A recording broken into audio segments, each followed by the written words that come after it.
명절 음식 중에서 마음 편히 먹어도 되는 음식은 그냥 다 드셔도 됩니다.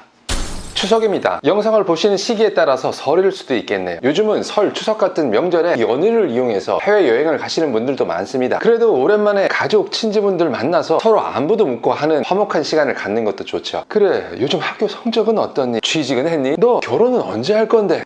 살 쪘니? 야, 살 좀 빼야겠다. 신기한 게 어른들은 나보고 살 좀 빼야겠다고 하시면서 밥은 고봉밥으로 주십니다. 그리고 할머니께서는 실제로 내가 살이 쪘던 빠졌던 무조건 그냥 너무 말랐다고 하시면서 밥은 최대한 많이 주시죠. 명심하세요. 오래간만에 만난 할머님께서 우리 손주 살 좀 빼야겠다 라고 하시면 이건 정말로 심각한 상태입니다. 어쨌거나 이런 행복한 추석이 다이어트 분들께는 정말로 큰 위기이죠. 송편, 각종 전, 한과, 잡채, 갈비찜, 식혜, 그리고 여러 가지 나물을 넣고 고추장 비벼서 쓱쓱 비빔밥, 여기에 정종으로 낮술 한 잔을 살짝.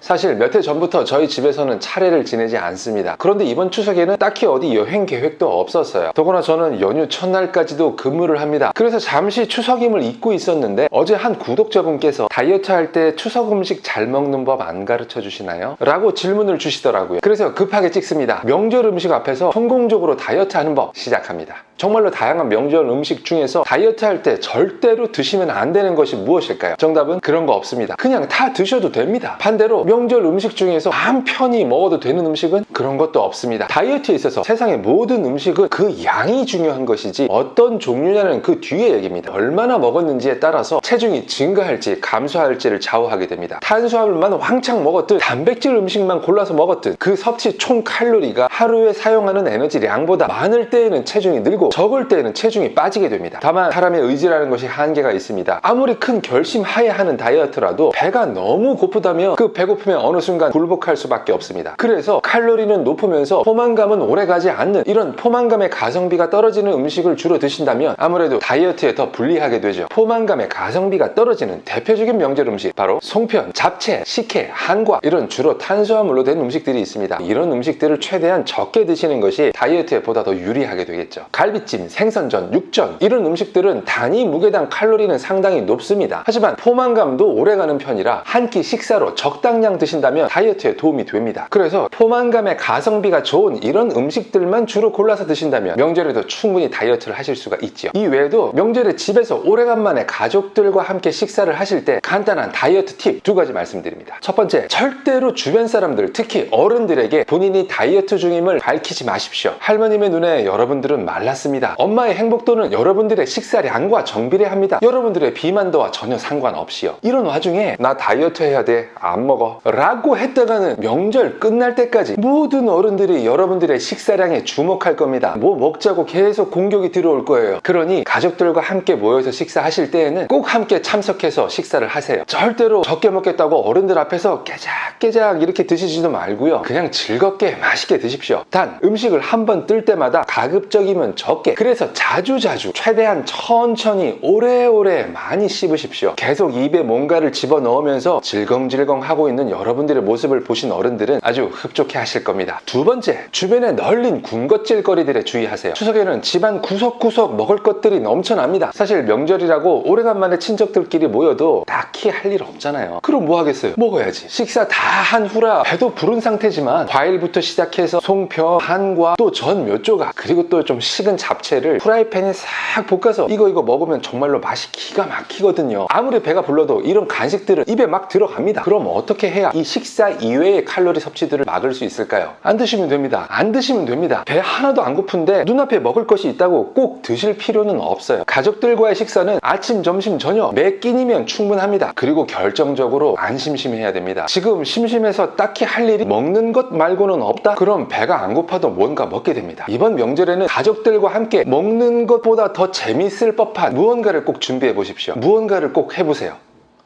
더도 말고 덜도 말고 늘 한가위만 같아라. 이날만큼은 사정이 어려운 집에서도 그동안 아껴뒀던 곡식을 꺼내서 술도 빚고 음식도 풍성하게 차려냈다고 합니다. 평소에는 잘 먹기 힘든 음식들이니 이 좋은 명절을 맞아서 좀 과식할 수도 있는 거죠.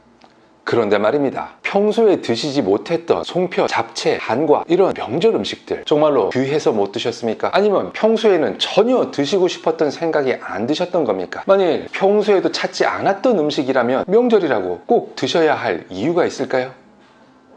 오늘 제가 준비한 영상은 여기까지입니다. 좋아요, 구독 버튼 눌러주신 분들께는 종종 제가 나타나서 재밌는 정보도 드리고 가끔은 뼈도 때려드리겠습니다.